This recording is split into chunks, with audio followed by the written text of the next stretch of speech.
The radical, fundamental principles of freedom, rational self-interest, and individual rights. This is the Yaron Brook Show. All right, everybody, welcome to Yaron Brook Show on this Thursday, March 20th. Bit of an unusual hour, but sometimes we have to do these in the evenings. The day is full. All right, today we're going to cover two topics, basically. A little tired of the news. It gets repetitive. It's like every day is the same thing. We'll cover more news. We'll cover a lot of the news tomorrow. Tomorrow will be a newsy show. But I thought I'd just step back a minute and given the intense pessimism out there that, you know, is based on some facts and maybe based on the news as I've presented it here, and ask the big question. Are we indeed heading towards a dictatorship? Is Trump going to be a dictator? Is he a precursor to a dictator? Is this the inevitable path in which we are heading? So we will talk about that today. Try to lay out the evidence, it's hard because we're talking about the future, unknown.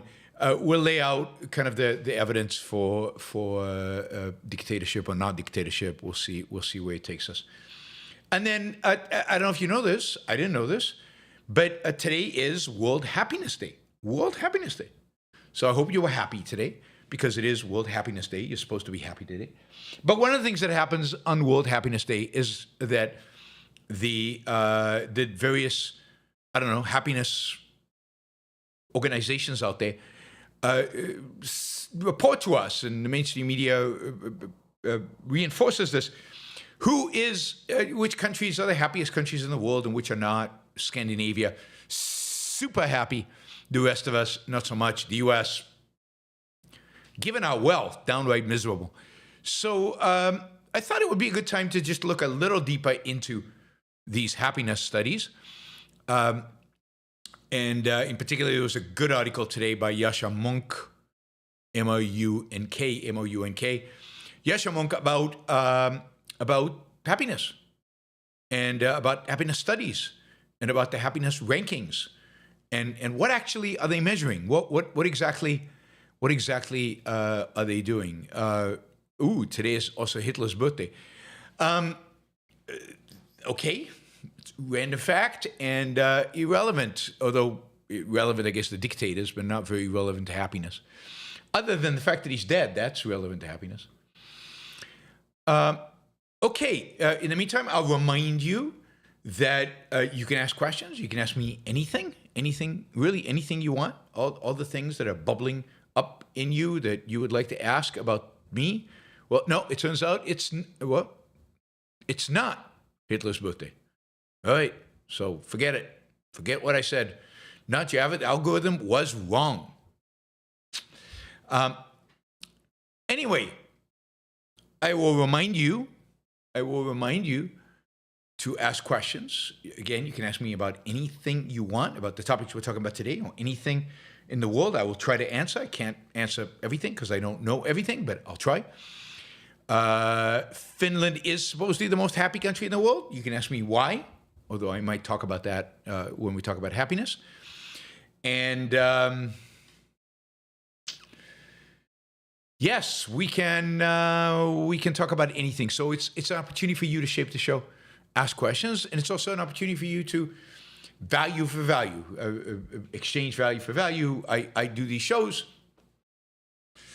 You provide me with a value in return by asking me a question with $1 assigned to it. If you don't want to ask a question, you still want to support the show, use a sticker.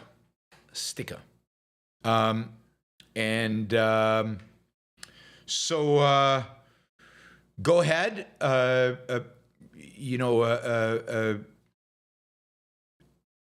Add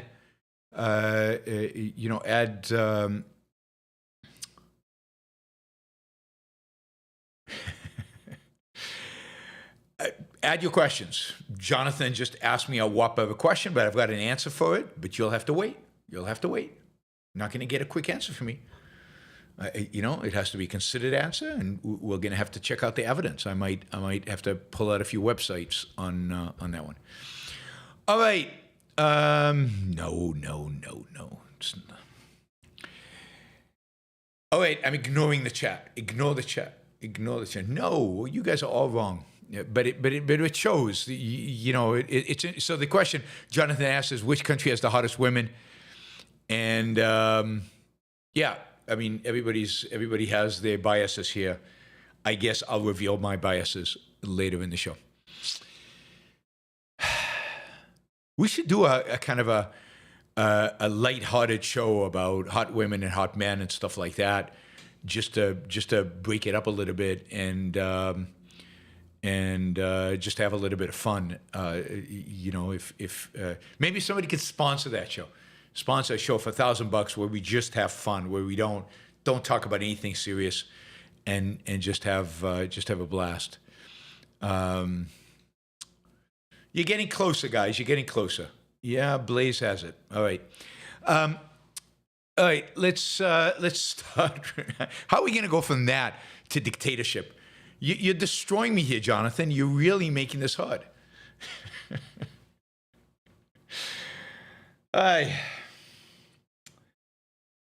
So, I don't know if you saw the news today, but I think Britain, the UK, and France and Germany have all placed warnings to those who are traveling to the United States. It turns out that citizens from those countries have been stopped at American airports, and one, I guess, Frenchman. They took his phone and they looked at his phone. I guess in his private chat on his phone, he had some negative, critical comments of Trump. He was immediately kicked out of the country. He was, French. They don't need a visa to come into the U.S. But his phone was confiscated. It was negative. He was here for a conference. Negative comments on Trump, and he was kicked out. We're deporting people without due process. There's talk about ignoring courts. There's talk about impeaching judges we don't like. There's talk about rescinding broadcast licenses to broadcasters that might insult the president. There is talk about significantly increasing the power of the executive and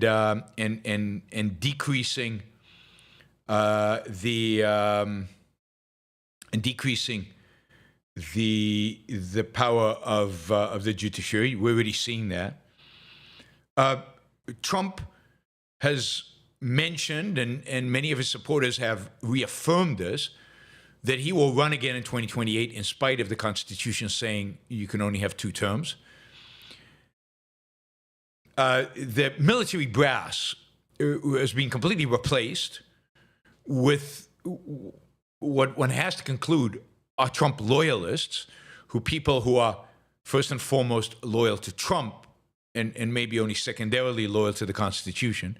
Certainly we know without any doubt that the people heading up the Justice Department and the FBI right now, and some of the attorney generals locally, are clearly and have expressed this, that they view themselves as representing Trump and not the Constitution, and are loyal to Trump and not the Constitution.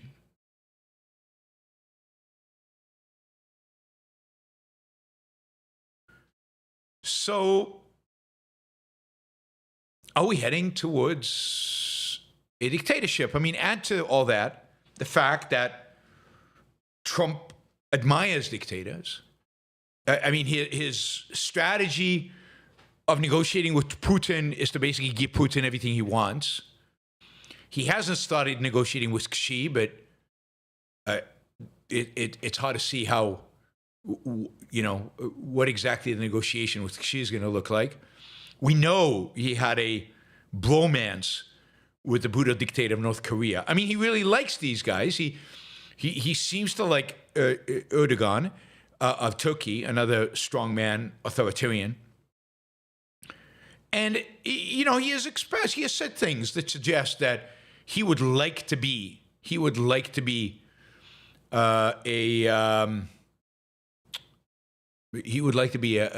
strong man. He would like to be able to, basically what he would like to do, and he said this, he would like to be able to make decisions and have them followed without being second guessed by the courts and by Congress and by the media and by everybody else. And he'd like to be shown some respect when he walks into a room. He'd like people to stand up and salute, basically.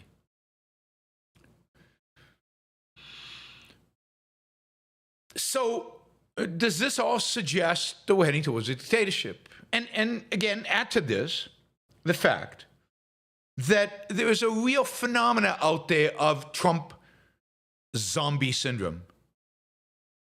People are loyal. They are willing to accept anything for Trump. They're willing to do anything for Trump. They're willing to accept anything he does. They refuse to question his decisions. They can't say a negative word about him. And they seem to go brain dead. They have answers to every question. Anytime you criticize Trump, they have standard answers that the tribe has produced, that is produced through the MAGA, through the zombie network, and they just mow them back, just as I think every authoritarian gains these masses of just acquiescent, mindless followers, and we definitely have that here. And then there are people around him that have expressed even more consistently authoritarian viewpoints than even he has. So he is supported in his quest, I guess, by people who agree with him or people who actually think he should go even further. So are we heading towards a dictatorship is the real question. And I think that all of that is true. And certainly we are more likely, because ultimately the future is not about certainty, but about probability. We are certainly more likely to be heading in a direction of dictatorship than at any point in the past that I know of and I could think of. Never have we had a president, not FDR, not Teddy Roosevelt, not Wilson, not even Biden and Barack Obama, who had such authoritarian tendencies and had such a mindless following as Trump does. Never we had a president who was behaved like such a gangster, very much like Putin, as we do Trump. Never have we had a president, ever, who has had less regard for the Constitution, for the separation of powers, for the American system of government, really for America, qua idea, the American idea, than Donald Trump. So there is no question, in my mind at least, that the probability that we're heading towards a dictatorship, I don't think under Trump, for reasons I'll get into, but ultimately, we're heading towards dictatorship. At a higher probability that that's going to happen in our future than at any point in the past. And that has to do with Trump, and it has to do with the people around him, and J.D. Vance, and how much more evil, principled evil J.D. Vance is than Trump. Trump's just a thug. J.D. Vance is a ideologue. And the nature of his following, the nature of this mindlessness, whether that mindlessness and charismatic following translate to J.D. Vance is going to be one of the key questions, or whoever follows Trump is going to be one of the key questions that determines whether we go in a direction of authoritarianism or not.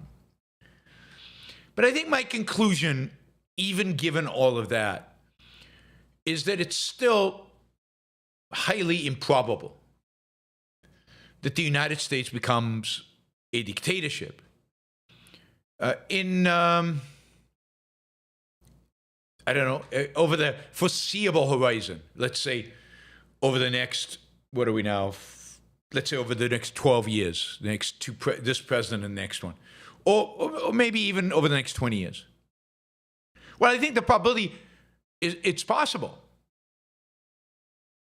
I don't think yet that it is probable. I don't think yet that it is past the 50% possibility. And, you know, I think that it is still much more likely that we somehow muddle along. I don't see a liberty, freedom revolution happening, but I do see muddling along. Now, why do I think this? Partially, it's the fact that Trump, in spite of, attacking judges and disrespecting judges, and in spite of the fact that with the 2 planes they won't turn around, in spite of the judge's order to turn them around, has generally not tried to act in contradiction with rulings of courts, even when the rulings of the courts, even by objective standards, are not particularly strong. So there have been many now rulings against the Trump administration.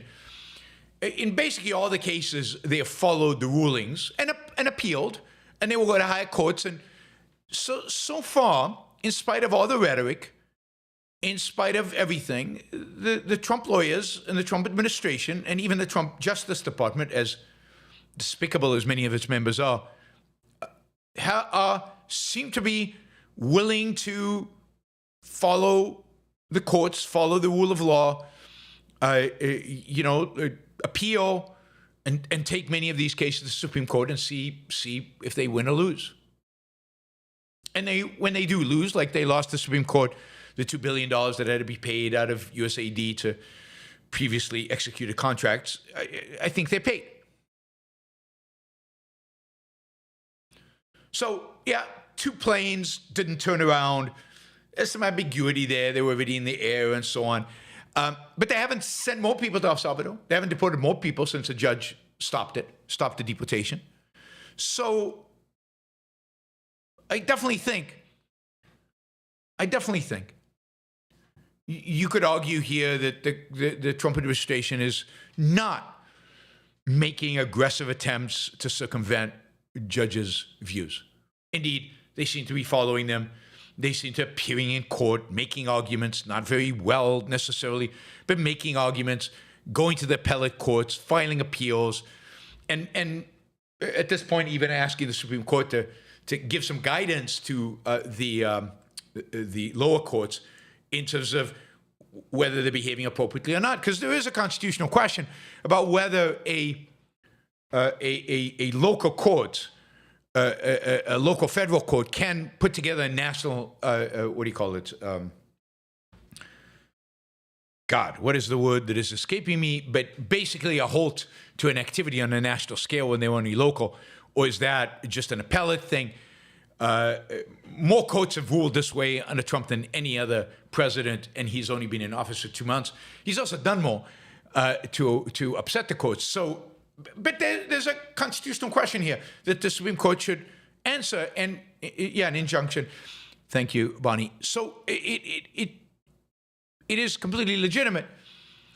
There are real constitutional questions here, but so far we don't see him doing things that are completely off the grid.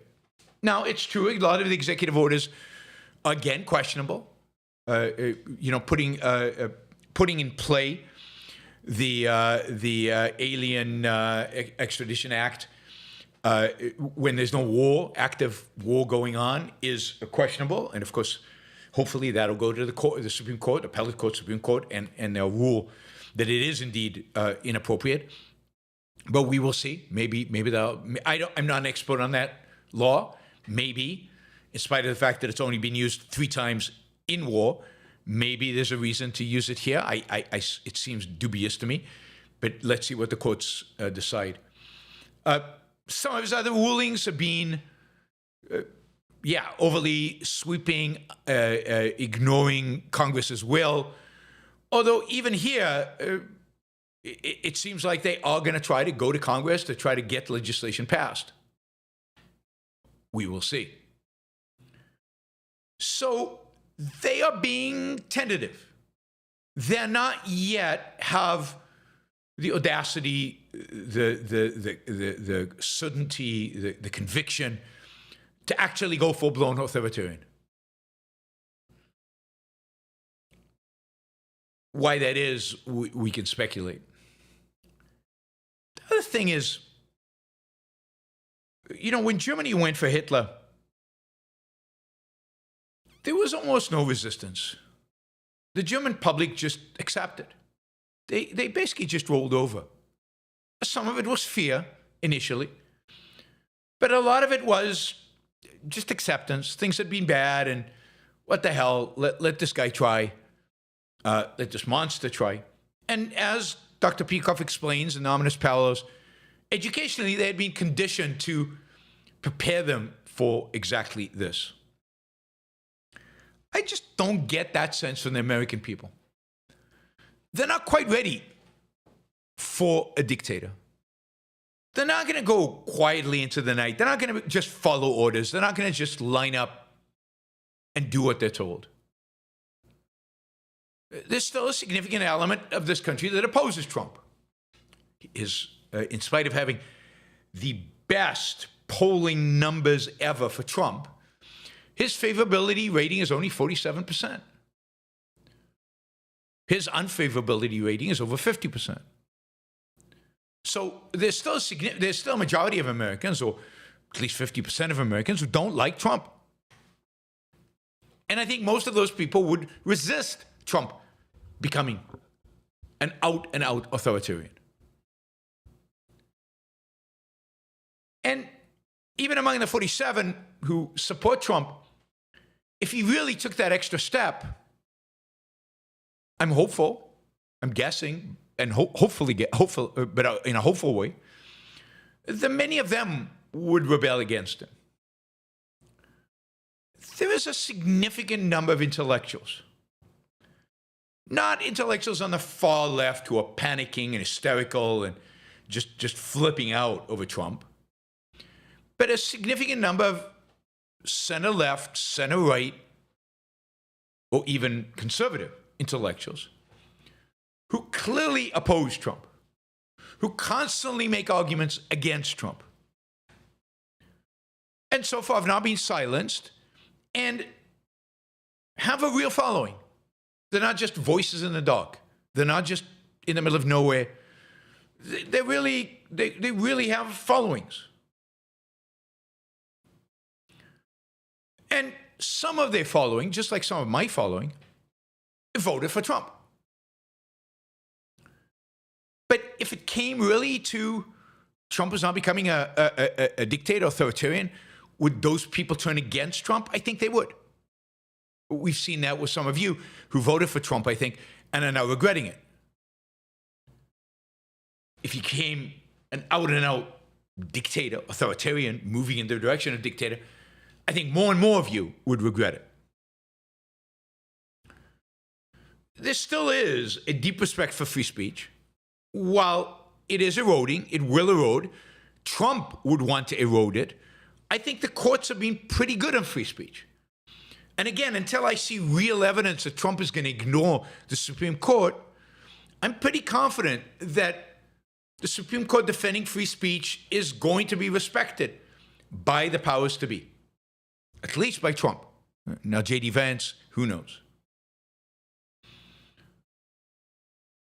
So, my conclusion is that America is there's still enough respect for liberty. Still enough respect for freedom in America. Still enough respect for the system of government as Americans understand it. Call it democracy, call it representative government. That you're not going to get away with completely abandoning it, completely trashing it. The chipping away will continue. The erosion will continue. And that's why I say we muddle along. Things are going to get worse politically. Things are going to get less free in a variety of different dimensions. And indeed, in some areas,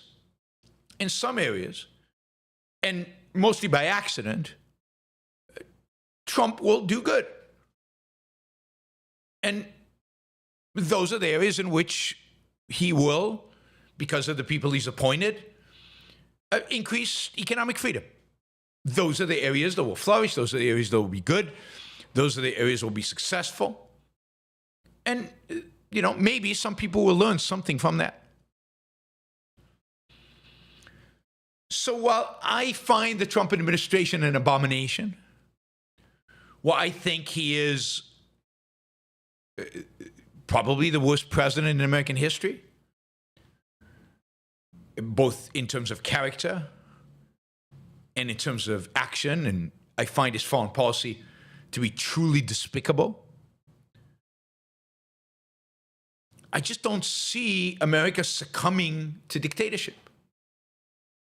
Dictatorships often either require, and dictatorships usually require a people who are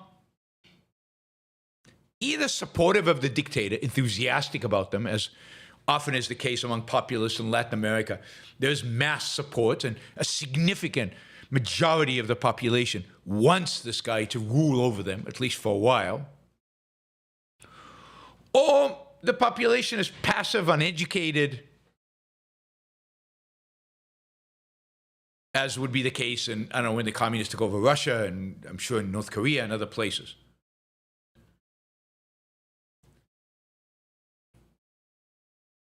Maybe Italy, Mussolini's Italy is different, but I think Mussolini, by the time he became dictator, was gaining massive support, and there was nobody really opposed to what he stood for. He was a socialist who had turned into this new thing.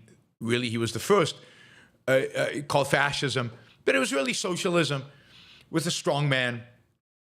And there was really nobody there to oppose him, nobody to argue against it. There was no spirit of freedom or history of freedom or history of liberty in Italy. There was nothing.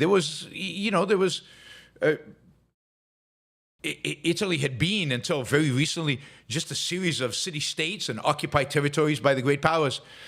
And then it'd be reunited. It would be, not reunited, united really for the first time as Italy under a king, and then it developed kind of semi-democratic. But there was no sense of we're a free people, and we're for freedom. Indeed, communism was very, very popular in Italy in the early part of the 20th century, and it is indeed from the communists that the fascists gained support. Not only did they use communists as a foil against which they rise, that is, we're here to save you from the communists, but the communists who are already inclined towards authoritarianism ultimately become the strongest supporters of the fascists. Same thing happened in Germany. The communists were the foil, but ultimately they were part of the support. They were part of the support. America has 250 years of fighting for freedom and liberty.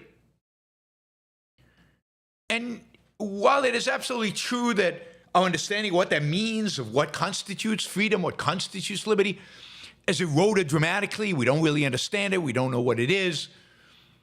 And the reality is this country elected Donald Trump.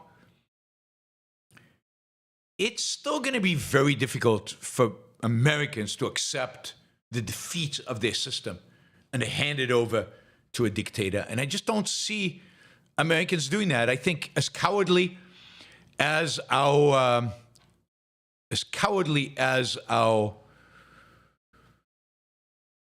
senators and congressmen are today, I think some of them, if it really came down to Trump is somehow declaring himself a dictator or doing things that are clearly, unequivocally unconstitutional without any question, even by the most generous interpretation of some conservative legal scholar, they would rebel ultimately. They would stand up to him. They're afraid. They're afraid right now. And that fear will keep them under control for most things. But I think they all have limits. I think the American people have limits. Now, the 20, 30, 40% of America, I don't know how much it is, that are MAGA or that are just accepting of anything he does, that just mouth back the lines that they've always been taught. I mean, how many times did I hear just today on Twitter the line, you go fight in Ukraine? It's like they rehearsed this. Because I blame Trump's weakness for this. I don't know if you saw the declaration by Putin saying that anybody who is in occupied lands that Russia has occupied must either immediately become a Russian citizen or leave, cross over back to Ukraine. They have to, so these are territories that are Russian, and people there have to be Russian with Russian passports. And he's giving them an opportunity to gain a passport or leave. And I said, okay, this is he's being emboldened by Trump's weakness. And the response I get, I could have predicted this, right? The response I get is, you go fight in Ukraine. As if anybody's asking any of them to go fight in Ukraine. So, yeah, I mean, that mindlessness, I don't know how many people. I have no sense of how deep MAGA goes, how wide it goes, how many people actually buy into it. How many people voted for Trump because they hated Kamala? How many people voted for Trump because they hated woke and they hated the left and everything? How many people voted for Trump because they remembered the first term and they kind of remembered it fondly because the economy did well and they forgot all the bad stuff? And they really didn't expect Trump version 2.0 to be as destructive as he is. So at the end of the day, I think the number of really, really committed is relatively small. And and I think that the American people will resist and that we will not face a dictatorship over the next 12 years. Hopefully not in the next 20 years, but in the next 12 years. Now, I'll say this. There is a possibility. I think it's still small, but there is a possibility, a small possibility, that Trump's overall policies are going to lead us into some kind of financial disaster, some kind of economic crisis that will be very difficult to come out of, and that Americans will get desperate and they will seek easy solutions. And they will look for a strong man, and maybe that won't be Trump, but maybe it's the guy who follows Trump. Maybe he's from the left, maybe he's from the right. I don't know. Probably from the right.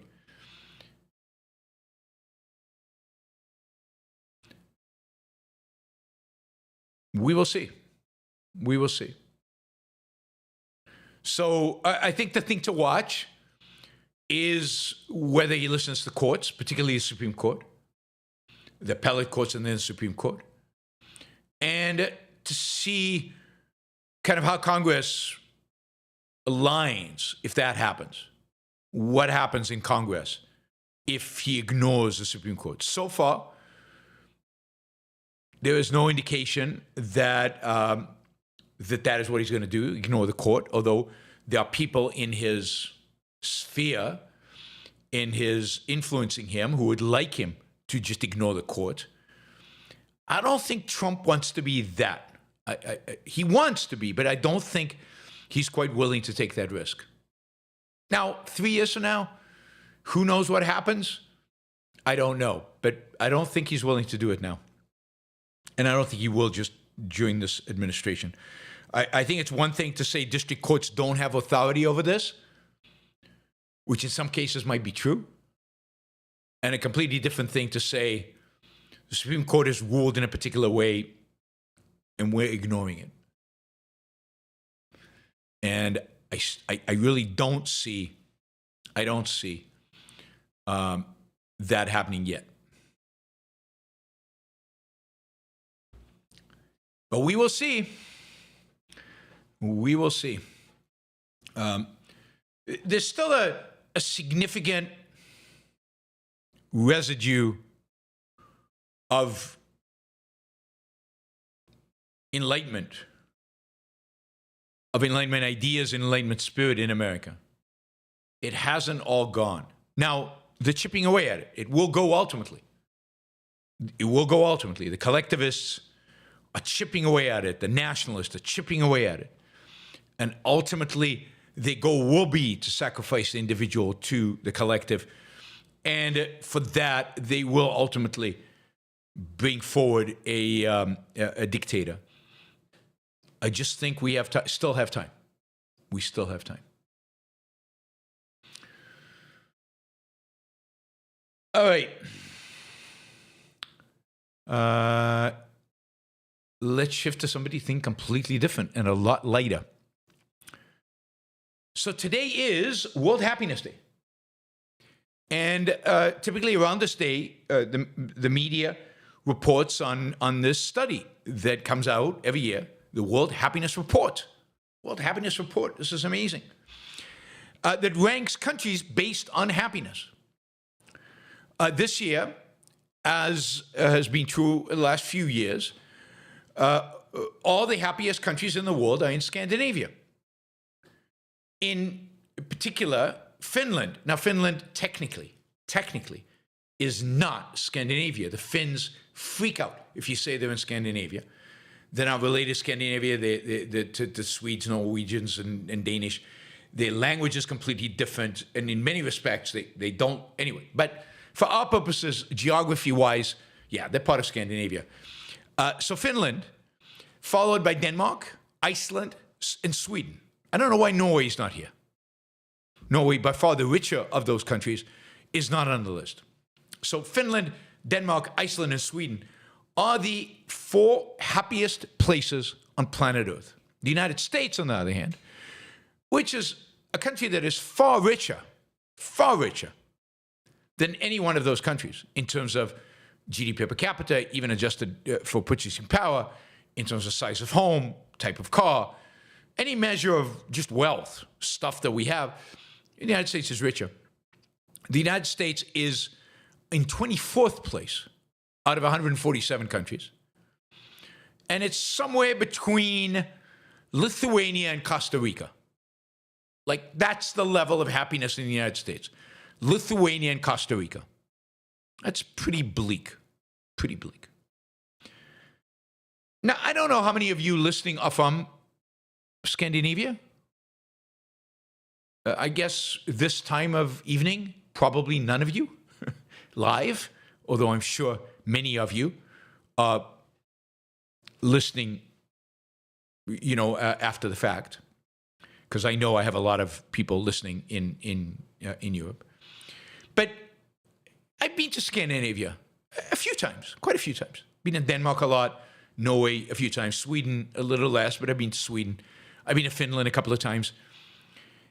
And you go to these countries, and I mean, they're great countries. I love countries, particularly, I'm particularly fond of Denmark and Copenhagen. I love that city. And all these countries are pretty cool. Oh, Frederick from Sweden is here.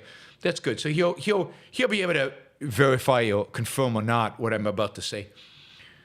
And, you go to Scandinavia, you hang around in the streets, and you walk around, and you might even hang around with some students and drink and whatever. Go out to dinner with Scandinavians and so on. And the word happiness in describing them is not the first thing that comes to mind. I mean, Scandinavia is cold and dark, and their culture are very reserved.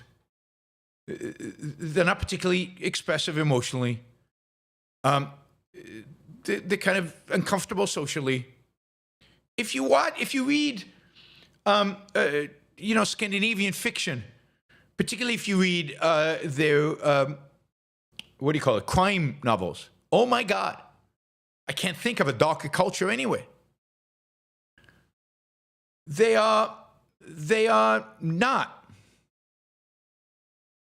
I mean, I just watched 2 TV shows, one in, both Swedish. on Netflix. And no, not happiness again. Not the word that would be on the top of the list. It's just it's amazing places. They're fun places, but laughing, smiling, expressing themselves, having a good time. Things you associate with behavior linked to happiness, confidence, enjoying life, love their careers, and so on.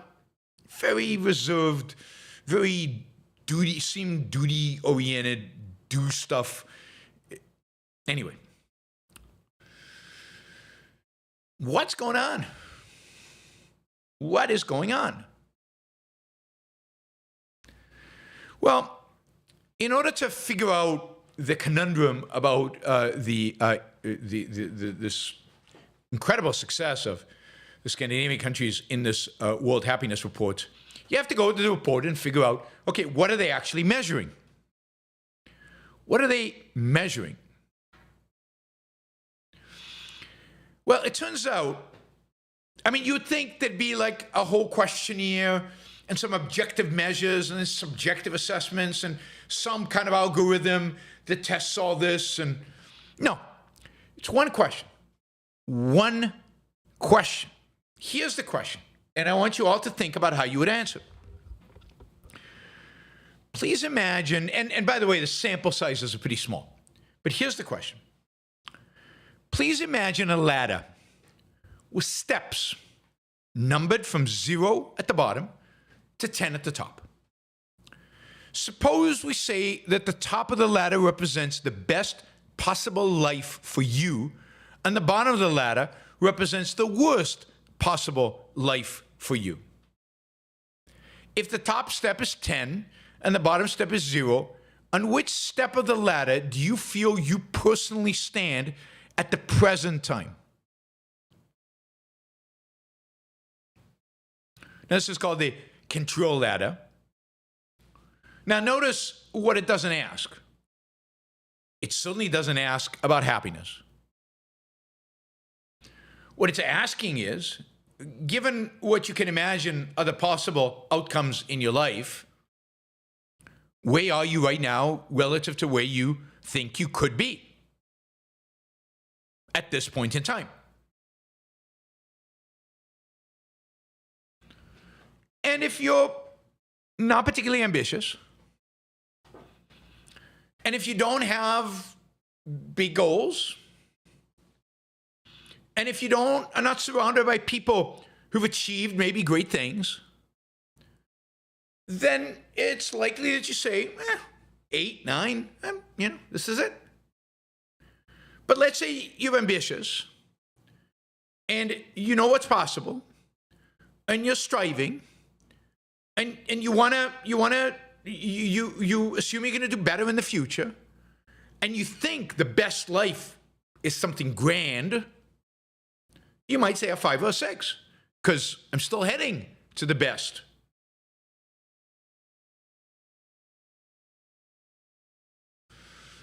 A culture that is satisfied, unambitious, content, is going to score very high. People in that culture is going to score very high. A culture of ambitious strivers, competitive, with a competitive nature, trying to achieve more, are going to say less. But how is this related to happiness? Do we even know what happiness is? Do we have any kind of measure of happiness? If we ask people if they're happy, is that it? I mean,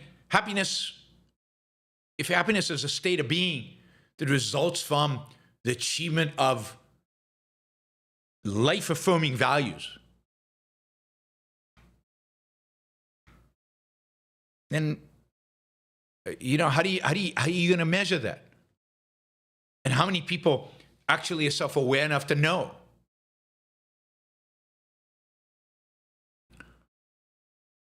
So you know, we don't have an accurate measure of happiness, but it is interesting that if you, you know, this is about some kind of measure of life satisfaction. And again, if you're not ambitious, if you're satisfied. Things are good. Things are okay. This is as good as it gets. I'm a 10 because it's as good as it gets. Ambitious people can always do better, are going to rank themselves lower on the score. All right. And satisfaction doesn't correlate necessarily with happiness.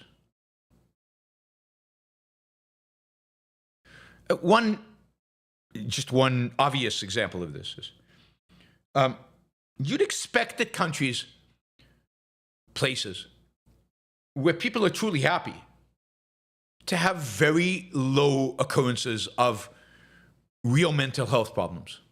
So, for example, it would be a little strange if a very happy place had a high suicide rate, or a very happy place had high usage of antidepressants.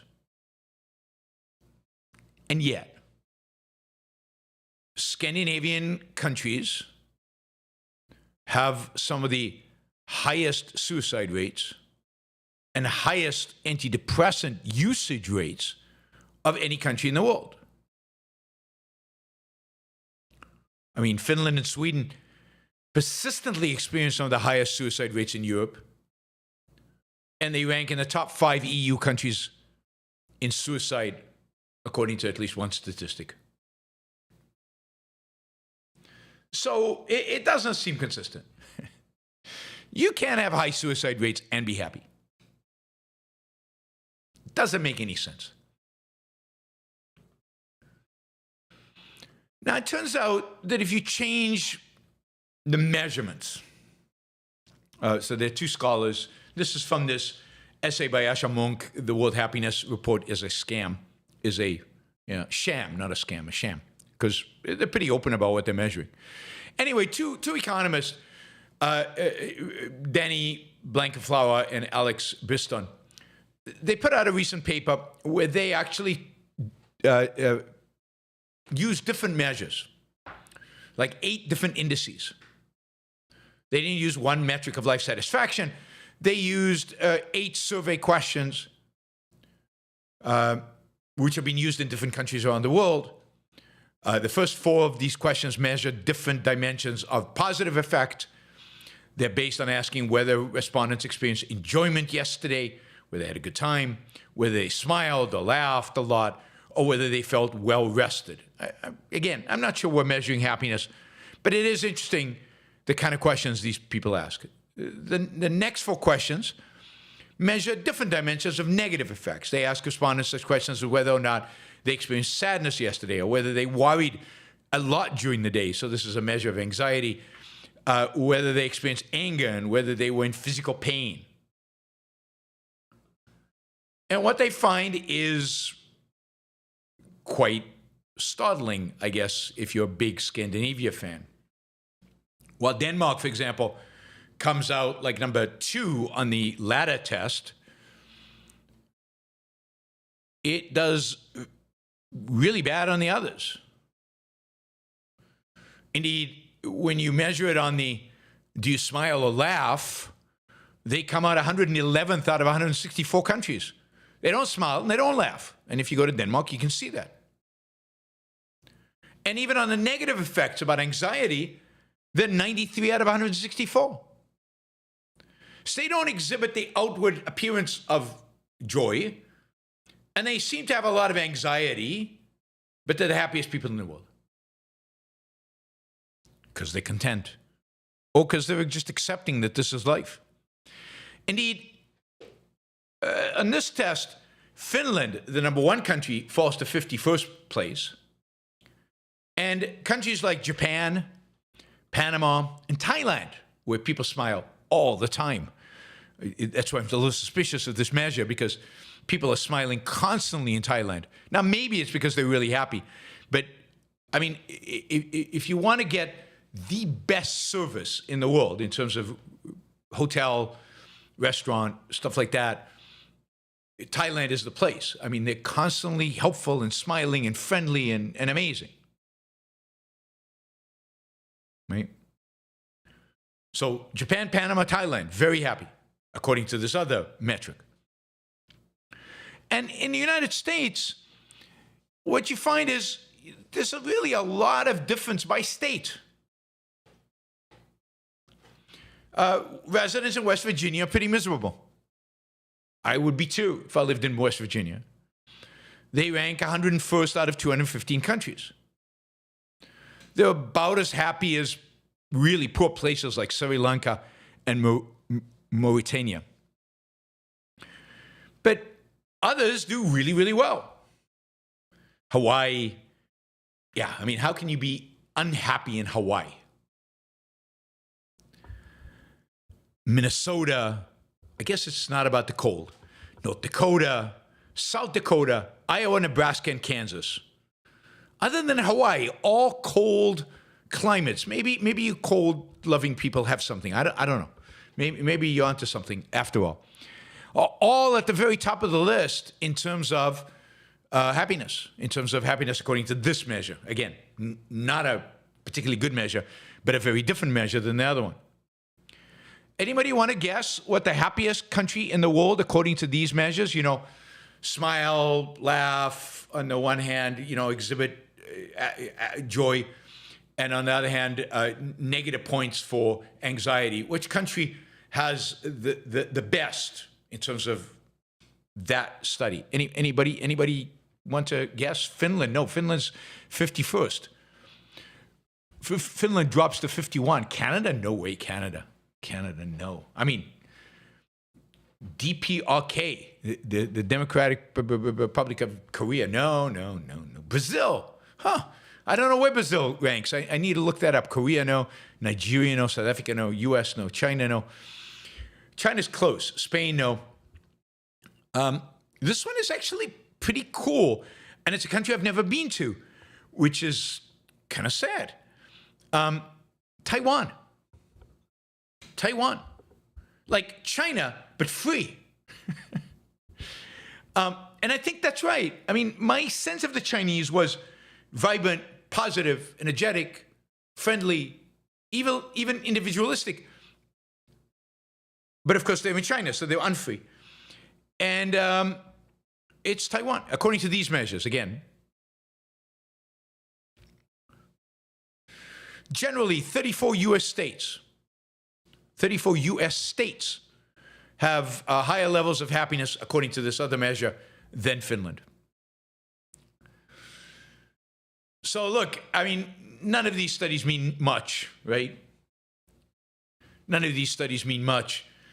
Bhutan, no, in spite of the fact that they have a gross happiness index, Bhutan doesn't score highly on happiness anyway. Indeed, one of the best measures of happiness, one of the best measures of satisfaction is, are people leaving or people coming? And net migration from Bhutan is negative. People are leaving in large numbers because they're not happy. In spite of the happiness index, gross happiness index, they're not happy. They'd much rather prefer that the government focus on GDP than on happiness.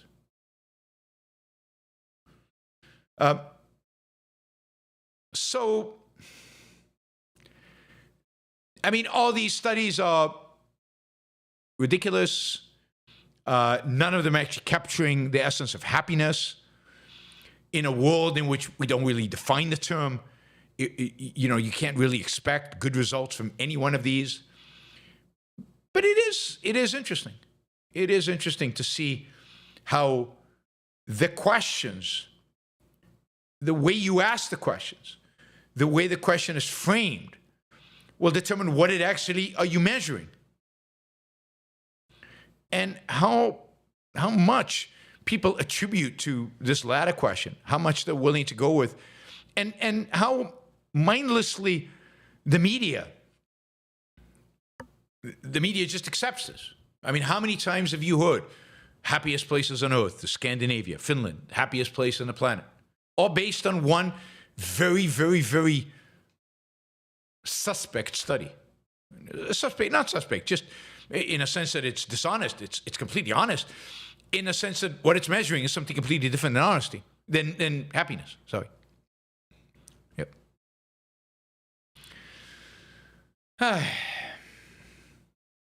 So, no, moving to Finland will not solve all your problems. It turns out.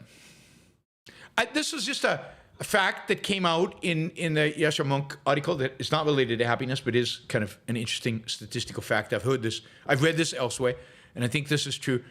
Do you know why people live longer in what are called blue zones? You know, the countries like Sardinia and Okinawa, where people live longer. And supposedly if you eat like the residents of the blue zones, you will live longer too. Do you know why they live longer? Anybody know? It's the vegetables, the walking, what is it about the lifestyle? What is it about them that causes them to live longer? I mean, this isn't the entire explanation. Chandler says fresh fish and sunshine. Yeah, a lot of cultures have fresh fish and sunshine. Yeah, Nubby has it right. Nubby has it right. Bonnie says genes, vitamin D. Nubby has it right. It's bad record keeping. Basically, blue zones are distinguished by poor record keeping. There's a high number of people defrauding the government by overstating their own age and continuing to collect pension checks, for example, for deceased relatives, or just not knowing how old they are. And since they gained a reputation of living long, they just tag on a big number to it. So yes, there seems to be evidence. I don't know if this explains the entire fact. I don't know if this is true of all the blue zones, but certainly some of the blue zones have real problems with record keeping. These people claiming to be 100, maybe not. Maybe they're only 85 or 90. Maybe not exactly right. It is interesting that they're all in places where the record keeping doesn't exist. And of an age where you can go back 100 years, and yeah, the record keeping wasn't that great back then. All right. Hopefully you found that interesting and a bit of a reprieve from the news shows that we get every single day and that we go over. All right. A few reminders. Ask questions. This is your opportunity. Stump me, or ask me something that you're really curious about, or something that you're just interested in, or whatever. Ask me questions. And it's a great way for you to provide value for value, given that you're here and assuming you're enjoying the show. By the way, if you're enjoying the show, please like the show. Press the like button. We've got a lot of questions. It's good. We've made the money for the first hour, which we're hitting right now. Second hour has a goal, so help me achieve the goal. So keep the lights on. And of course, again, it's in your interest to keep this show humming along if you're enjoying it. All right. Let's see. Alex Epstein, as you know, is a sponsor. Reading Alex is going to improve your knowledge dramatically of everything related to climate, fossil fuel, power, energy. And these issues, they're going to come up at the dinner table, come up at family gatherings, and it's a real opportunity. Real opportunity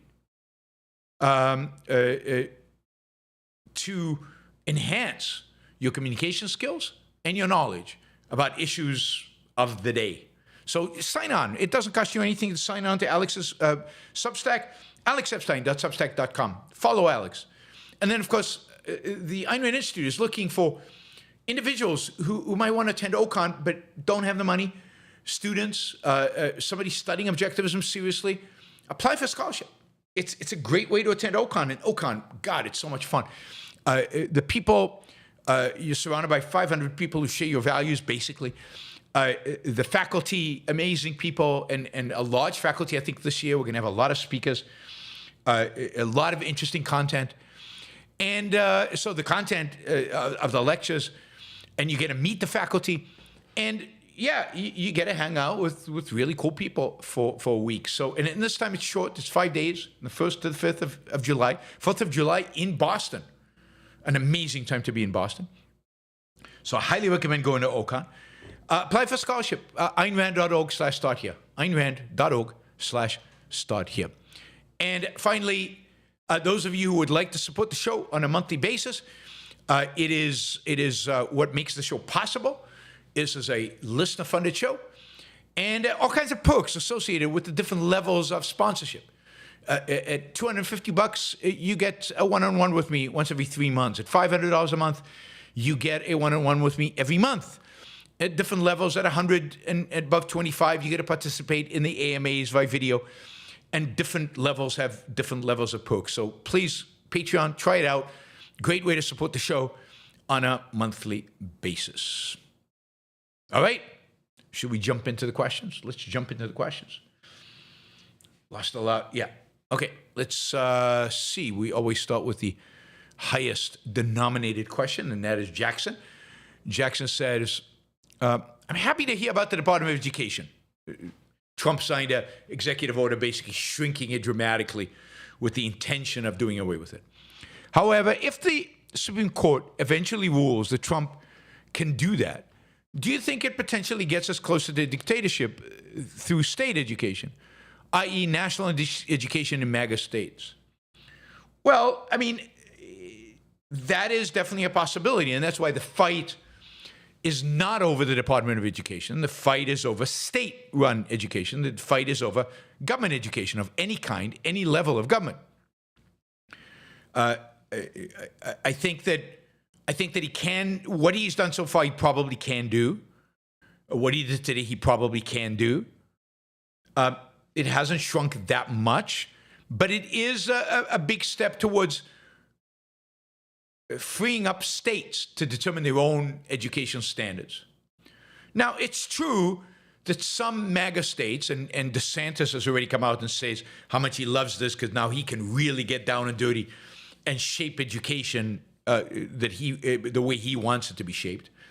And this is why school choice is so essential. This is why providing opportunities for private schools to open in states and to compete with so-called public education, government education is so important. This is why allowing parents to homeschool is so important. But yes, I think red states are going to take this as an opportunity. Now they have even more control over education to beef up their, their cultural, their MAGA cultural ideas in terms of education, and replace the left in the thrust of what the educational content is going to be. But on the other hand, blue states will provide a counter to that. So you won't get one monolithic country. You'll get a country with a variety of different standards of education. And that's better. Let them compete, in a sense. And again, a lot of red states are combining an emphasis on, their ideas as part of education and integrating, for example, more religion into education. That is also combined with the fact that red states are also pushing forward with a lot of programs to provide for education choice, education saving accounts, vouchers, and all the other types of things. So there is I think this is a positive move. Look, anytime you can dismantle an anti-freedom institution, anytime you dismantle an authoritarian institution, which the Department of Education clearly is, that's a plus. And then the fact that there's still going to be authoritarian institutions now at the state level, okay, it just means the fight needs to keep going. We need to keep moving forward. And this is another element where I think there's a sense in which we're moving away from, there's a sense in which some of what Trump is doing, I said this about energy and deregulation, but some of what Trump is doing is going to move away from dictatorship. So, for example, a dictatorship would want a very strong Department of Education. My suspicion is that somebody like J.D. Vance does not approve of doing away, getting rid of the Department of Education. Somebody like J.D. Vance wants the federal government to have a strong Department of Education, indeed to shape federal education policy, to be supportive of Christian nationalism, which is his ideology. Right? So, yeah, it's. I suspect that while this is popular with Trump and with certain parts of the MAGA movement, the more intellectual parts of the MAGA movement, the more the Catholic parts of the MAGA movement, the more ideological parts of the MAGA movement, the ones that are committed to national conservatism, probably regret this action and would like to see a much, much stronger Department of Education at the end of the day. Okay, Arum says, would love to hear show with Keith Weiner Monetary Metals. Also unrelated, I think the way for you to grow audience is to use network effect. Talking to other influencers, maybe fans can crowdfund to get you on other channels. Yeah, I mean, I've said this over the years. I mean, if you guys listening to other podcasters, super chat them to have me on, encourage them to invite me on the show, find different ways to incentivize them to have me debate them, have me interviewed, have, be on their shows. So absolutely. That is a huge way to expand. And I agree, networking is the way. The challenge is, I've done a lot of it. I continue to do it. But it has to be a lot more, and it has to be with bigger channels. And that is much more likely to be successful if you guys take it on and really go to these channels and ask them to do it as listeners to those channels than me going around asking. Right? I mean, I'd love to be on trigonometry, is it called, in England. And I asked them a couple of times, and they know I'm out there. And they so far are not interested. So, but I'm sure if they hear from enough of you, maybe that'll change. This is Kissin, Konstantin Kissin, his podcast. Love to be on that podcast. But so far, when I've appealed, they haven't rejected me, but they've delayed and postponed and found excuses not to do it. But if they had a feeling that a lot of their listeners really wanted this, they would do it. Let them know. Liam, first they came for the immigrants, and I didn't speak out because I was not an immigrant. Then they came for the Jews, and I didn't speak out because I was not a Jew. Then they came for me, and there was no one left to speak for me. Yep, I mean, that is right. We have to speak up. Trigonometry.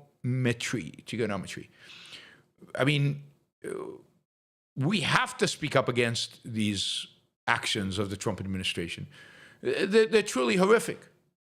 And the flippant way in which they deal with it, the flippant way in which they answer questions, the disregard for human life and of individual life is truly despicable and disgusting. Truly despicable and disgusting. And, we need to speak up. Speak up, speak up. Absolutely. Mary Eileen, isn't Mahmoud Khalil entitled to due process even though he's evil? Okay, let's take that first. Yeah, of course. He's definitely entitled to due process, and he's getting due process. He's in the court system.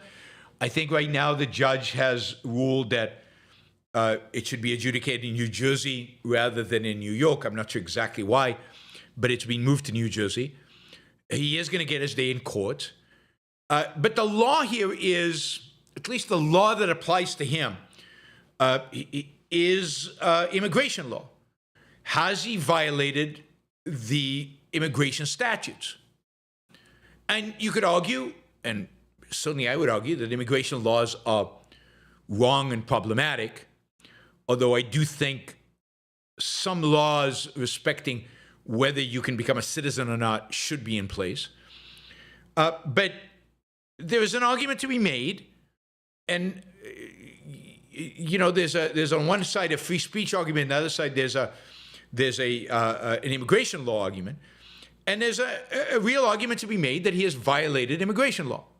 He has violated the terms under which he received a green card, and that violating those terms makes it legal, legit, to deport him. So he is getting due process. He absolutely should get due process. He's not only a human being, but he is a green card holder, so he is almost a citizen, and he certainly has due process rights as a consequence. But I think he's getting them, and I think a court will decide his fate ultimately based on immigration law consideration. Again, you could argue the immigration law is wrong, happy to, but that is the law right now, and they are acting based on the law as far as I can tell. So I don't think he's a case where if they'd thrown him into a truck, put him on a plane, and he wakes up in Afghanistan, yeah, he has no due process. That would be horrific if they had done that, which is basically what they did with the El Salvador, with the Venezuelans, sending him to prison in El Salvador. They did that exactly. They had no due process, zero, zilch. With Khalil, they actually are putting him through the process. He's getting it. Second question you had, doesn't Trump executive order against anti-Semitism violate the First Amendment? Well, yes, but it's the same context in which the First Amendment is being violated by laws that the whole Title IX, the whole laws that say that universities can't, they can't accept racist speech. So what he is doing really is expanding the scope of what counts as protected classes. And he's including Jews as a protected class. Now, none of that law is right. The federal government should have none of that. The universities themselves can decide if they want anti-Semitic speech or not, whether they approve of racist speech or not. That is completely the responsibility in private property of the universities. And what the government is saying is, because you get money from the government, you are bound by our conditions. And some of our conditions have to do with, quote, hate speech or, quote, unacceptable discriminatory speech, harassment. And now we're not only including the Ku Klux Klan and racist speech, we're now also including anti-Semitism. There's a lot that has to be scrapped. And I think the most fundamental that has to be scrapped is any support of government for the universities. It has to be driven down to zero. And then the universities can really claim private property, and then they can have whatever speech codes they want.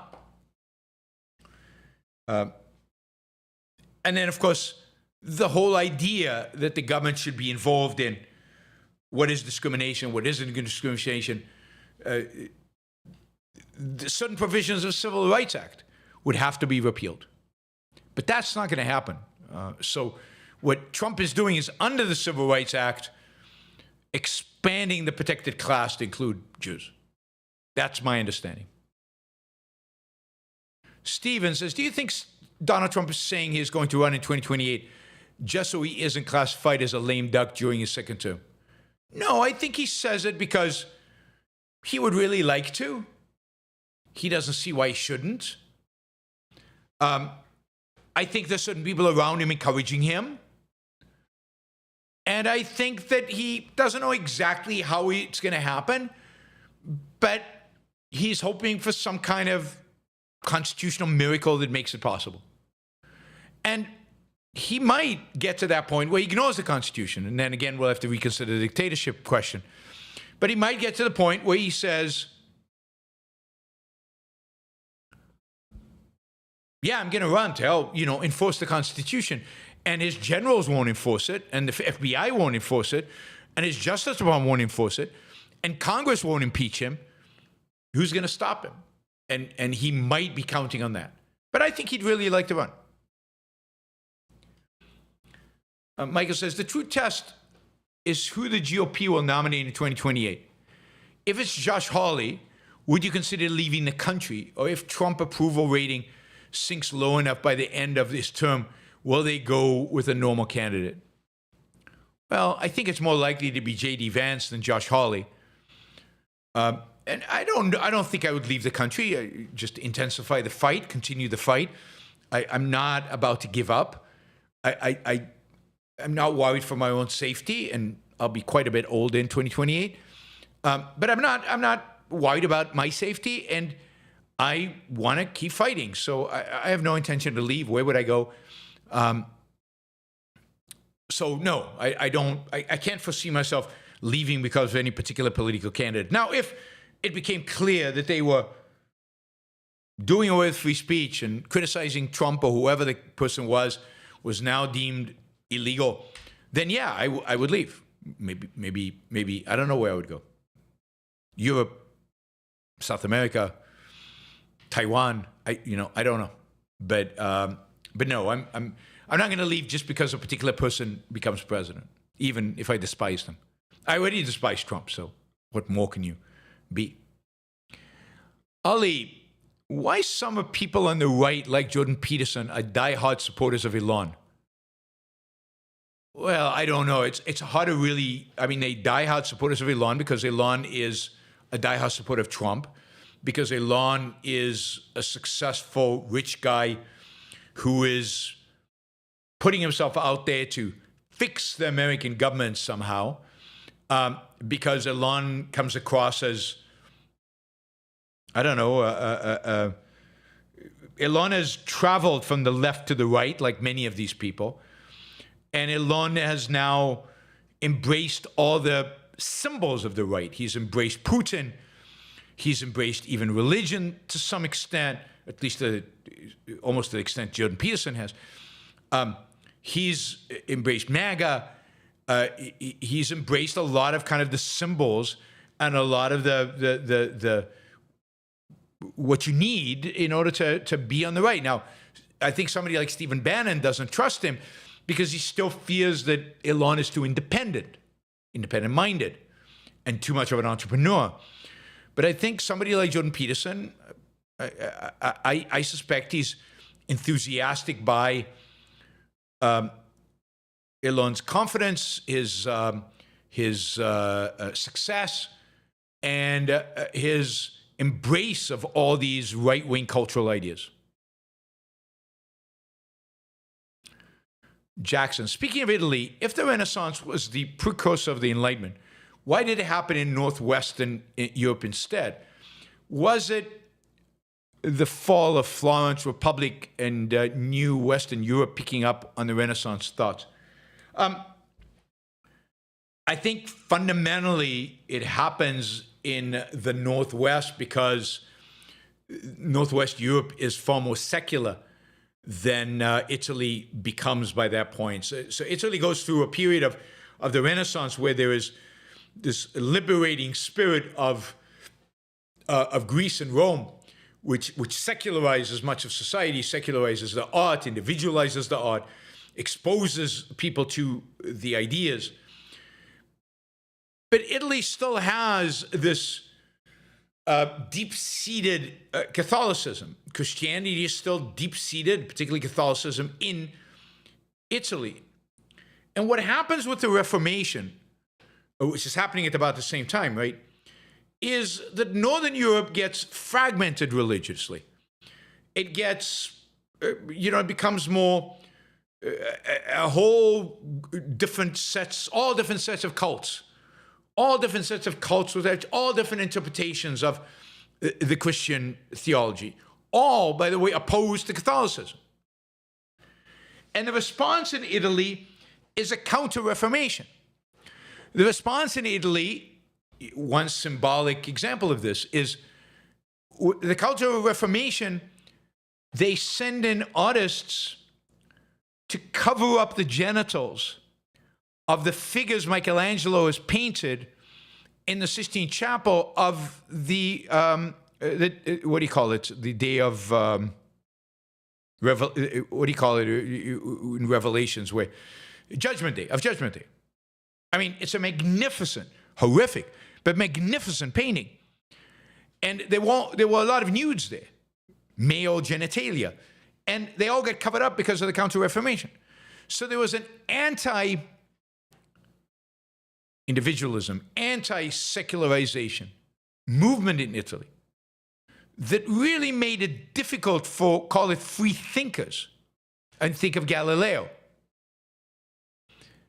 Made it very difficult for free thinkers like Galileo to do their best work in Italy. So the center of gravity, whereas in the Renaissance, the center of gravity is Italy, Italian universities, Italian art schools, Florence, Rome, but Padua and Venice and Bologna, which had the oldest university. And with time, the center of learning, of study, of free thinking moves north to to the Netherlands and to France and to England, and at the same time, those countries also become richer, partially because they are more secular. They're more based on they're now more based on trade. Italy is massively fragmented. These countries do very, very well during this period with trade, with then exploration across the sea, and they accumulate vast amounts of wealth because they are relatively free. And you can see it in the arts. The art of the Netherlands is so much more secular than the art of Italy. Italy, even during the Renaissance, most Italian artists have to a large extent, but to a large extent, portray biblical stories. In the Netherlands, Vermeer has none, Rembrandt has some, Rubens has some, but most are secular themes. And basically, Amsterdam becomes the center of secular learning. There are a number of thinkers in Amsterdam that are part of the Reformation. Erasmus, I think, is a leading one. But are independent thinkers. And they don't buy into Luther's, theology of hatred and theology of predestination and all of that. And they are much more oriented towards freedom and towards religious tolerance than Luther and Calvin. So the Netherlands is really the key place, and then that center of gravity moves to England and France. So, and that's where you get these ideas, and ultimately, further down you get Spinoza, and that's where you get the Enlightenment. But the Enlightenment really flourishes in England and France, right? With Locke and Newton, and then with Voltaire in France. So, but Spinoza is the guy who, by some accounts, is the guy who kicks it all off, and he's in Amsterdam. He's in the Netherlands. I did a talk about Amsterdam as the birthplace of capitalism, which is online. You can find it. Worth listening to. I think it's really interesting, the history there. Chris, Scandinavia is the biggest producer per capita of heavy metal music in the world. Norwegian black metal, Swedish death metal, and Finnish folk metal, etc. Not the happiest genre of music. Your favorites, Yaron? No, not my favorites. And yeah, that's right. And Germany is probably not that far behind. So yeah, not positive music, not happy music. This is hate and anger and yeah, not good stuff. Death metal, God. James, wow, Tick History just gave a glowing review of Ayn Rand conference. He said it changed his life. He has a massive audience, over time more high-profile people like him, will discover and advocate this philosophy. Yes, I mean, I noticed Tick History a while back. Somebody pointed him out to me, and I went back and checked, and he had just read Ominous Parallels, and he seemed really, really cool.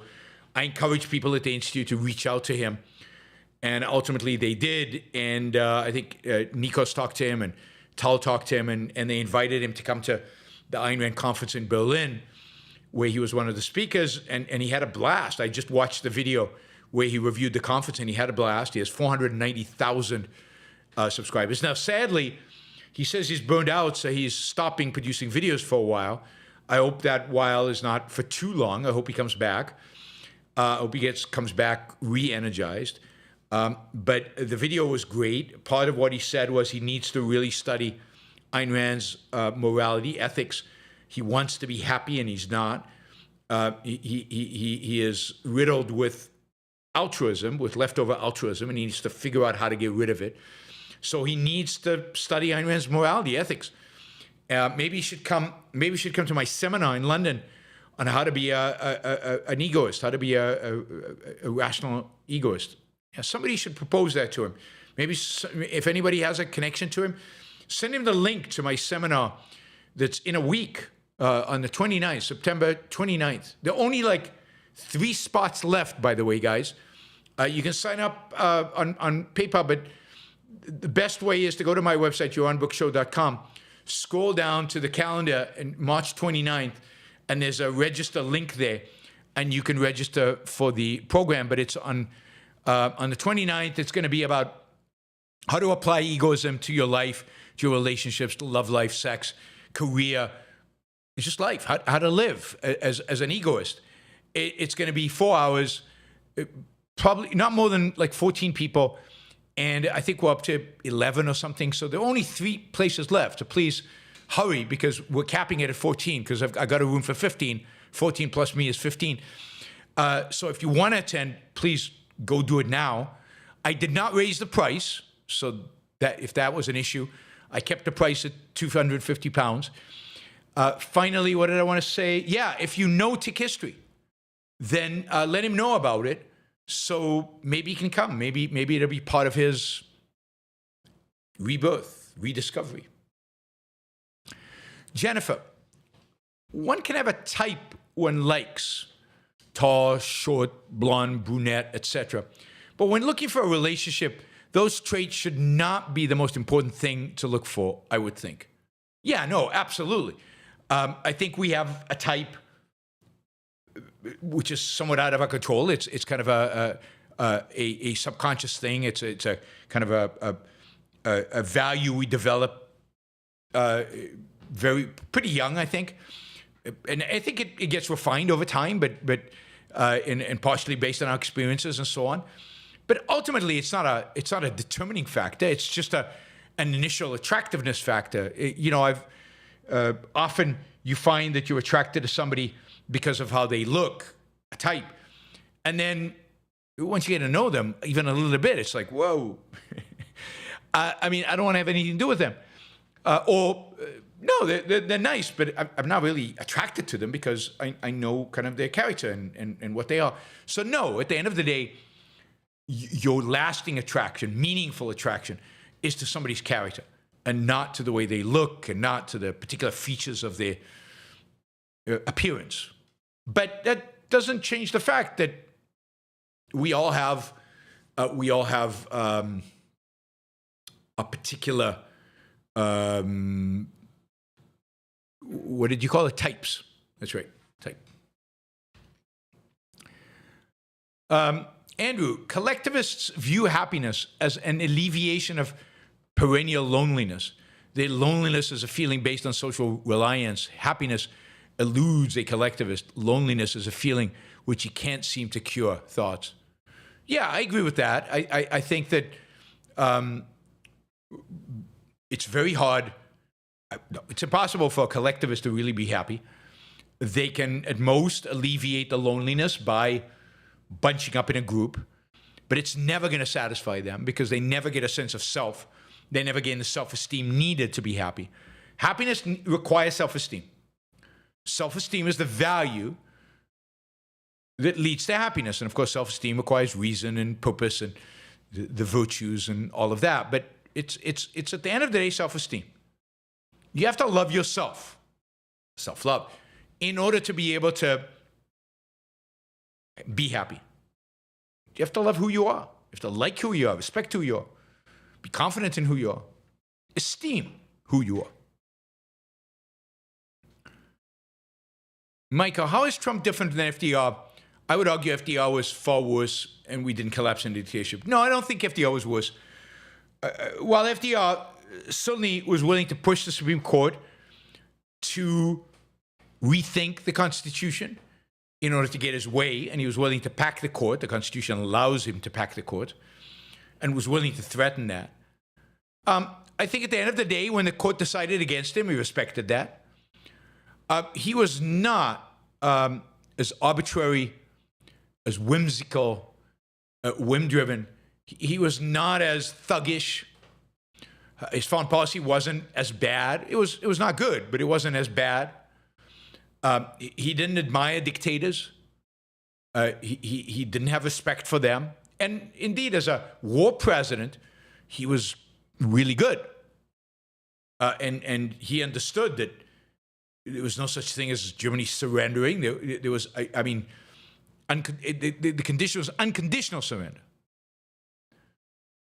So, yeah, no, I think Trump is much worse than FDR. I mean, FDR got a lot of bad stuff done. That is true. But all the stuff he got done was within the context of where the country was moving in anyway. And it wasn't an abrogation of the nature of the political entity that is the United States. Trump is moving us away from what America means. Now, again, FDR makes my worst 5 presidents, but I think Trump is worse because of his character. I just don't think you can. I don't think you can look away from how rotten this human being is, how deeply rotten he is, and how thuggish he is. He's a gangster who is now president, or gangster mentality. All right, Jonathan asked, which country has the hottest women? I guess this was what Jennifer was responding to. I mean, again, that depends on your type. You know, you can probably tell my type by my picks. I would say, I mean, the hottest women for me, you know, I would say is Colombia, Brazil, and probably Israel. And what they have in common is a certain mixture of different people from different parts of the world. What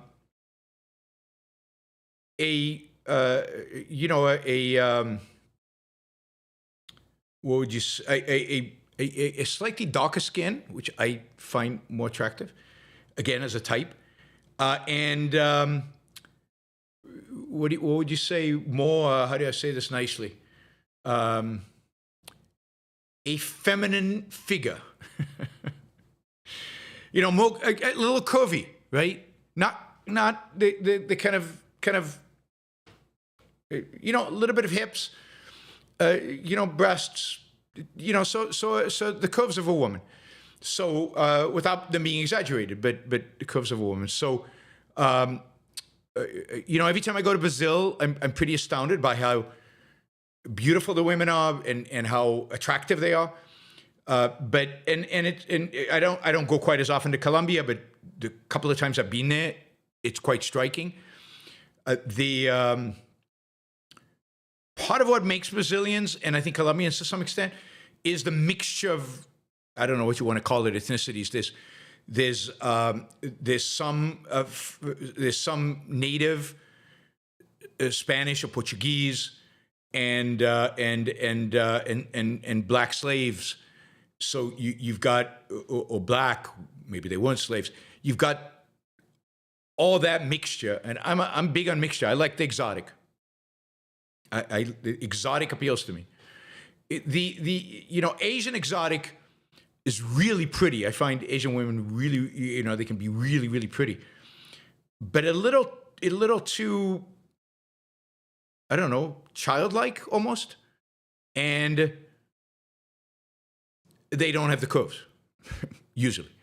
So those are mine. And again, in Israel, what you find is a lot of the women are kind of mixed, Ashkenazi, Sephardi, and even if they are Sephardi and Ashkenazi, which comes from different parts of the world, they're not from one place.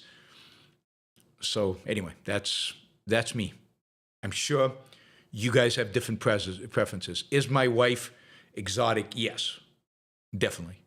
And she's a real mixture.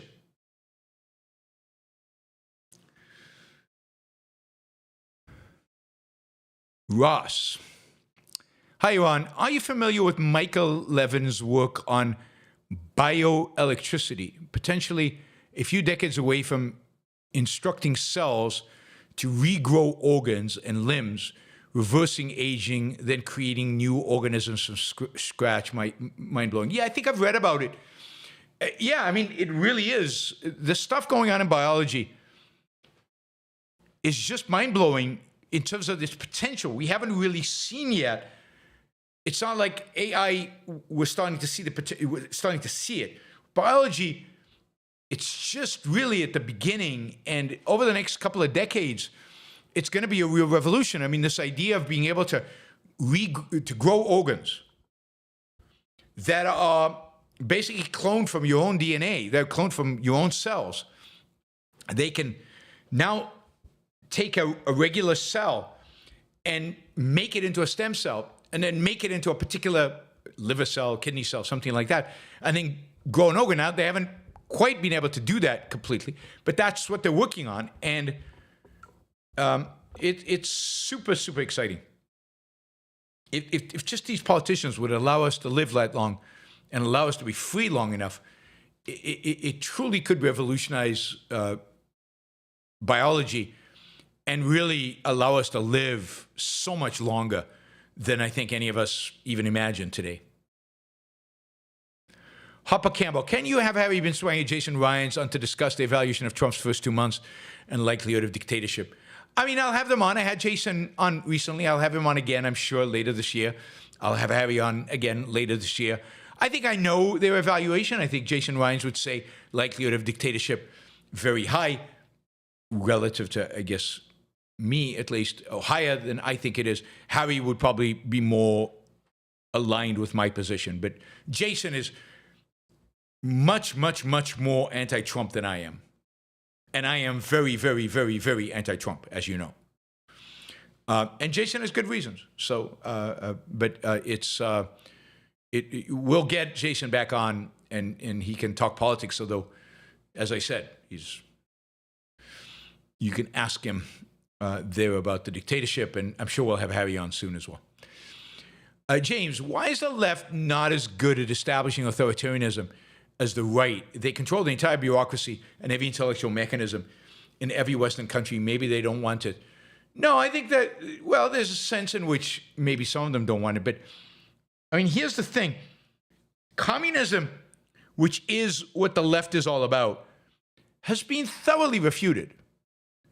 And people are just not interested in communism. Even Europe, which used to have active, engaged communist parties in the 60s and 70s, by the 80s, communism was dead. It's finished. And the Berlin Wall fell in 91. In 89, that was it for communism. So while there's still young people, all excited about communism, communism as a political movement is dead. It is finished. It is gone. And even socialism has lost most of its appeal. So the competition in the world today is about the degree, kind of the form of statism, which is not socialism and not communism. So the battle is to the right of center because socialism is being completely dismissed. And nobody wants, mostly people don't want to be, Nazism is not going to win either. The combination of nationalism and racism has, again, I think, been disqualified. There's the Nazis, they were defeated, they were beaten, they're gone, right? They're gone. So what you have is a form of nationalism that might be in America, might be tied to religion, a form of nationalism that is tied in Europe around nationalism, specific nations, getting away from the EU, getting rid of immigrants. So it has elements of the, race, but now couched as culture. Couched as culture. But it's really all on the right. It's the left it has no real political agenda separate from the right. They want the same kind of fascist policies as the right does. They don't want to eliminate markets. They want to control them. They want to regulate them. Like Labour in England, how much different is it from the Conservatives in terms of economic policy? A little bit, more to the left. Nationalize the railroads. The Conservatives maybe wouldn't have, although they were leaning in that direction. It's like this hybrid mixed economy leaning fascist, which pretty much everybody supports, and some have a social agenda of the left and a social agenda of the right. On economics, nobody disagrees, except us, right? So on social issues, for most people today, the right is far more attractive. The left is nutty. It's nutty. In a way that the right just won't accept. No differences between men and women. You can decide whatever the hell you want to be.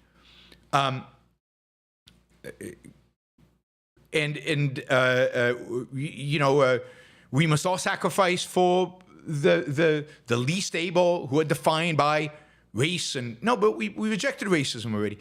So woke, DI, all that stuff, trans stuff, people are just not there. They're not interested, and that's what the left is selling. It's not selling an economic program. Indeed, the working class who used to vote for the left are now voting overwhelmingly for the right. Because on economic issues, helping the poor, there's no difference between the parties.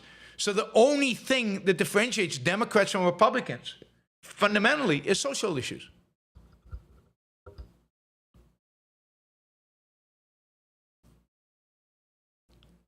There is no energy behind communism. There's no energy behind the state owning the means of production. Everybody knows that doesn't work. Everybody knows that's a disaster. But the state controlling the means of production, regulating the means of production, incentivizing the means of production, that everybody agrees is okay. And on that, there's no difference between left and right. Not really. Clark, both church and welfare state make gestures towards helping the poor, but don't actually get them out of poverty. Both ideologies clearly think impoverished people are easier to control. Yes, but also, you can't get people out of poverty. Their goal is impossible. They're clearly wrong because they think they can get people out of poverty, or they can help people in poverty by giving them stuff. And that's not the way to get people out of poverty. So they have to fail, not because they want to fail necessarily. Some of them do, but not because they want to fail. But because the methodology they're going about is a methodology of failure. To get people out of poverty, what you need is to give them jobs. And what you need is capitalism and more economic freedom. That'll get people out of poverty. But that they're opposed to for other reasons. Not Your Average Algorithm says Congress may be afraid of Trump, but other courts. I don't think so. I don't get the impression federal courts or the Supreme Court are afraid of Trump. I'm impressed by, not completely. They're mixed on the Supreme Court, but I'm impressed by their relative independence and intellectuality. It's the most intellectual branch of government by far. It's not even close. They write. Regularly I hear the judges submitted a 110-page decision on X. Trump has probably never written 110 pages in his entire life combined. So it's just, it's a different world, the world of judges. They're more intellectual. Now, that doesn't guarantee that they're good, but I think there's more of a independence there than there is in the other branches of government. Those are not elected, which makes a big difference. Not your average algorithm. The most horrible people throughout history use their words to convince the ignorant that they will fix everything. Yep, I think that's right. Michael, Tick History just put out a video about attending the first Ayn Rand conference. Yeah, it's an excellent video. You should all listen to it, watch it. It's really good. It's really good. It's really interesting, his psychology and what he got out of the conference. And how he said, the thing that struck him about the conference is how happy everybody was. How happy everybody was. This is why you should attend OCON and apply for a scholarship. AynRand.org/start here. Apply for a scholarship. Happy. People are happy. And that's what he said, right? And he'd never really met objectivists before. And suddenly he was a room full of intelligent, curious, happy people. Frederick, I always found it strange to see how people watch and enjoy these true crime movies, even books. I think their thinking goes, how awful, I'm lucky, my life isn't like that. I'm happy now. I mean, I don't know. I mean, I watch them, and I watch them because I find there's always a heroic, hardworking, focused detective who solves all the crimes. Now, unfortunately, he's never happy. They're usually miserable. But I find the characterization interesting, their dedication to their work interesting, dedication to solving the problem, the logic that they use to solve the problem. I find all that fascinating. And by the way, I thought the trilogy of, what was it? Woman with the Dragon Tattoo, I think it was called. The Girl with the Dragon Tattoo. I really enjoyed those. I really, really enjoyed. She was such a great heroine. She was such a great character. I loved those books. I wish I could read them all over again for the first time. And it's too bad the author died and couldn't write more. Richard, I asked a Canadian if they would become a 51st state to keep J.D. Vance or Trump from winning in 2028. He said it was worthy of consideration. That's pretty funny. And actually, what they should demand is 6 provinces or 7 provinces?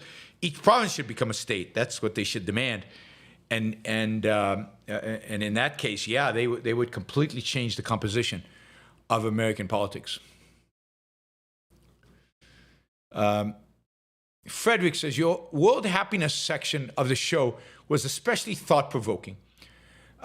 I'll rethink the subject more closely instead of looking for the factors that produce the high happiness in my thinking. Okay, not sure exactly what you mean there, but great. I'm glad you found it thought-provoking. Please think it through. And of course, now my final word on happiness, that was just kind of analysis of these other studies to some extent. Andrew, the left constantly sounding alarm bells about totalitarianism on the right clouds instances of real threats to liberty. Yeah, but on the other hand, it's good that they're doing that because they're pointing out things that are real problems on the right. And there's a little bit too much hysteria. There really is. And in parts of the left, they're really convinced that I mean, somebody told me the other day that they have friends, the women in particular, are convinced that we're heading towards that dystopian, what was that novel that turned into a TV series where the women are all just there for breeding? I forget the name of the show. But that, it was, that really that's what's going to happen. That's what Trump and the right wants.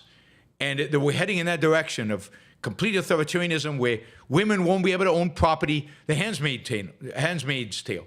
And they really believe that. So some women are moving their assets to their male relatives under some kind of deal because they're afraid that if they keep it, it'll be taken away from them because women won't allow. I mean, it's crazy stuff, crazy talk, crazy talk.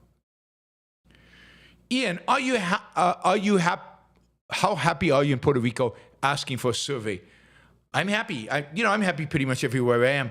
But I like Puerto Rico. It suits my lifestyle. It suits this point in my life, this time in my life. Again, don't know how long I'll be here. Probably significant more amount of time, I'm pretty sure. But yeah, for me, this is great. I like to travel from here. It's good. It's good to be able to travel and spend time in other places. But I'm happy in Puerto Rico. Put me down as happy. Andrew, Michael Lewis wrote a book, Venerating Bureaucrats. It's bizarre to me why he did. If government workers are better than the stereotypes, it doesn't change that their functions ain't proper. Yeah, but Michael Lewis doesn't know that. Right? Michael Lewis thinks that the central planner is noble. He thinks that the bureaucrat is good and noble and so on. So he is very supportive of the bureaucracy and of big government. Always has been. Is a huge proponent of regulation, Michael Lewis. So no, I think he thinks bureaucrats are noble. I don't think he thinks they're improper at all. Somebody asked if climate is similar to Israel. No, I mean, Israel has more seasons. We have fewer seasons. Israel has no hurricanes. Puerto Rico's more humid, primarily because it's more humid all year, whereas Israel is very humid, but only in the summer. Israel's climate is more similar to California. A little bit more humid than California, but otherwise similar in terms of temperature and in terms of, like, it doesn't rain in the summer in Israel, just like it doesn't rain in the summer in California. Things like that. So it's very similar to California. The greenery is similar. Puerto Rico is a Caribbean island. It's a tropical island. Snow in Israel only very rarely. It sometimes snows in Jerusalem, but rarely. There is one mountain in the north of Israel, which is on the border of Lebanon, Syria, and Israel, called Meron Mountain, and it snows there. So there you can go skiing. But that's the only place. The rest of the country, it snows a little bit once in a while, like every 2-3 years.